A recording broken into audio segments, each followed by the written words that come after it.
Hello everyone, चलिए शुरू करते हैं। आज मार्केट ने कैसे काम किया। आज मार्केट में हमारा जो व्यू था वो जो ओपनिंग है उसी को देख के हमारा डाउन साइड का व्यू था। अगर मार्केट एकदम गैप अप होता और सीधे सीधे कैंडल ग्रीन बनाता तो जो हमारा जो व्यू है वो हो जाता अप साइड का। बट मार्केट की ओपनिंग के साथ ही हमारा जो व्यू था वो डाउन साइड का हो गया था।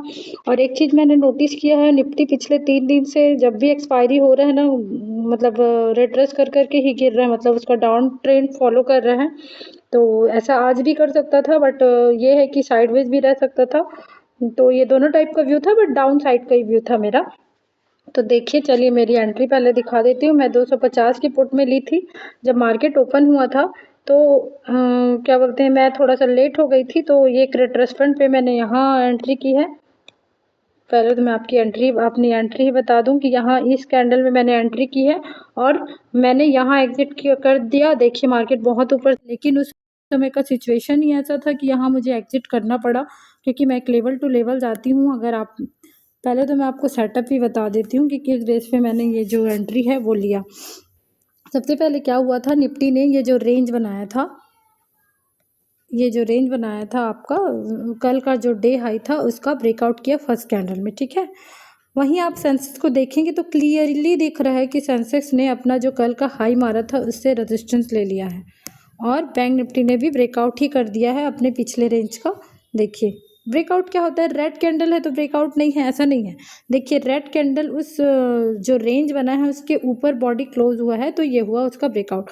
तो दोनों ने ब्रेकआउट किया, एक ने रेजिस्टेंस लिया। इस बेस पे हमारा सेटअप डाउन साइड का बन गया था और मेरी एंट्री थोड़ी सी लेट हो गई थी क्योंकि मैं एक रिट्रेसमेंट चाह रही थी इधर, तो मेरे को थोड़ा सा एकदम फास्ट में एग्जीक्यूशन नहीं कर पाई आज, तो थोड़ा सा मेरी लेट एंट्री हुई है एक रिट्रेसमेंट। जैसा कि प्रीमियम में मैंने आपको दिखाया कि इस रिट्रेसमेंट में ही मेरी एंट्री हुई है, तो वो मैं बताती हूँ। तो वो तो जो मेरी एंट्री है और मेरा जो व्यू है वो एसएल हंटिंग मेरा बना उसके अकॉर्डिंग था। लेकिन मैंने इतना कम पास में टारगेट बुक क्यों किया वो मैं बात बताती हूँ। देखिए मैं चाहती तो रुक सकती थी, बट आज एक्सपायरी था, मार्केट में भी साइडवेज करके क्लोज कर देता, तो मैं ज़्यादा रिस्क नहीं लेना चाहती थी। क्योंकि कल आज जितना टू था, मतलब वन लॉट में जितना आज मुझे दिखा रहा था प्रॉफिट, कल भी दिखाया, लेकिन कल मैं मार्केट को जाने दिया तो वो कॉस्ट टू कॉस्ट निकाल दिया था। तो आज मैं नहीं चाहती थी कि मैं फिर से कॉस्ट टू कॉस्ट निकलूँ, तो मैंने क्यों बुक किया मैं आपको बताती हूँ। जब निफ्टी में मैंने जहाँ प्रॉफिट बुक किया ना, वहाँ पे सेंसेक्स ने कर दिया था ब्रेकडाउन। ये जो अपने 500 का लेवल ऊपर से जब नीचे आता है ना, तो 500 के लेवल का ब्रेकडाउन और ये छोटा सा स्विंग है उसका ब्रेकडाउन कर दिया था। वहीं आप बैंक निफ्टी को देखेंगे ना, तो बैंक निफ्टी भी अपना इस 500 लेवल का 57,000 लेवल का ना ब्रेक डाउन कर चुका था। तो ये तो मेरा सेटअप ही है कि दो इंडेक्स अगर ब्रेक डाउन कर चुके तो आप अगर दूसरे में गए हो तो आपको वहाँ से निकल जाना था। मेरा पूरा व्यू था कि मार्केट आज रिट्रेस कर करके नीचे गिरेगा, लेकिन मैं कल जैसे मैं भी ना गिरता, साइडवेज रह जाता, तो कल जैसे फिर कॉस्ट टू कॉस्ट नहीं निकलना चाहती थी, इसीलिए मैंने ये दोनों के ब्रेक डाउन पे ही प्रॉफिट बुकिंग कर ली। मुझे एकदम क्लियर था कि मार्केट आज रिट्रेस करके डाउन आएगा, बट ये है कि मैं कम से कम एक पॉजिटिव वे में तो चलूँ।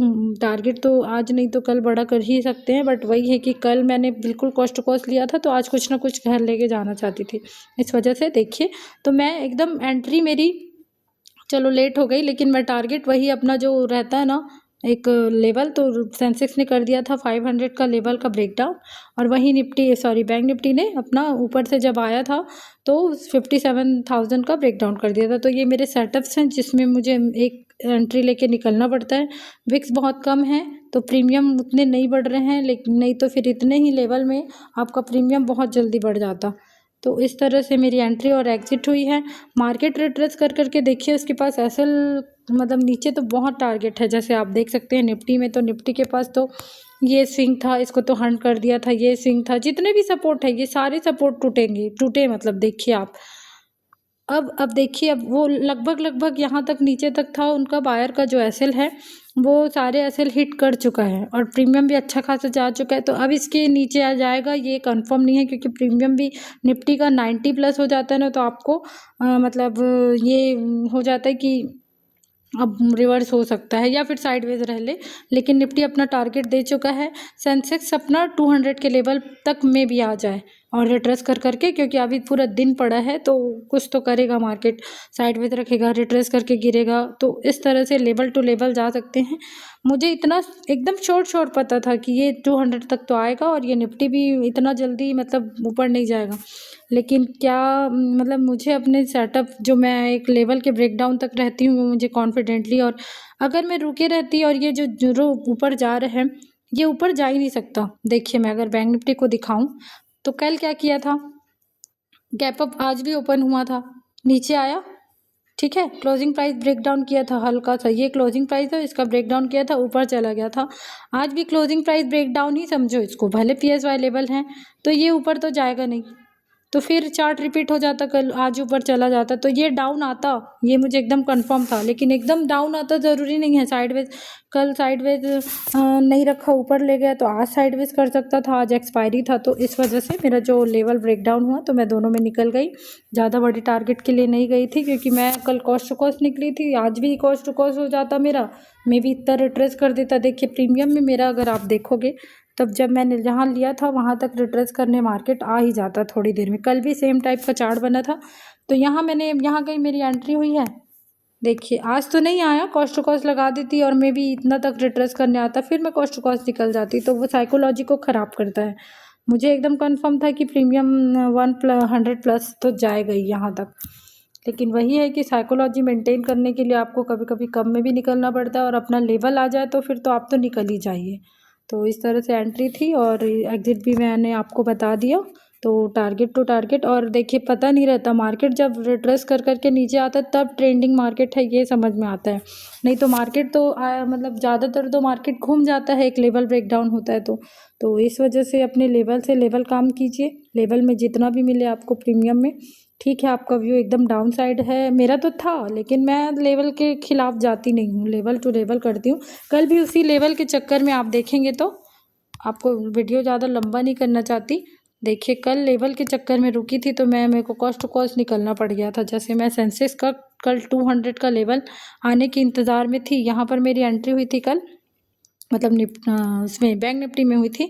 तो बैंक निफ्टी तो क्लोजिंग प्राइस को ब्रेक डाउन कर चुका था, बट देखिए सेंसेक्स 200 तक आएगा यही सोच के मैं कल की एंट्री में, फिर मेरा प्रीमियम रिटर्न हो गया, मतलब चार्ट रिपीटेशन हो रहा, मतलब ना होगा ऐसे करके, चार्ट रिपीटेशन नहीं हो सकता करके फिर मैं निकली हूँ कॉस्ट टू कॉस्ट। तो आज भी सेम करती, मैं भी मार्केट थोड़ा और रिट्रेस करने चला जाता, थोड़ा सा और करता, फिर मैं कॉस्ट टू कॉस्ट आ जाती, तो वो साइकोलॉजी ख़राब करता है। इसलिए आप एक लेवल टू लेवल निकल के, ये दोनों ब्रेक डाउन हो गया था, उसको रिट्रेस, देखिए सेंसेक्स में जब ब्रेक डाउन, और देखिए ट्रेंडिंग मार्केट रहता है ना, तो मैं आपको एक बात बता दूं, जैसे ब्रेक डाउन होता है किसी लेवल का, जैसे 500 का हुआ और उसको रिट्रेस करने गया, फिर एक बार और गिर गया, मतलब उसके नीचे और आ गया, तो समझ लीजिए उस दिन मार्केट ट्रेंडिंग है और वो रिट्रेस कर करके नीचे ही जाएगा।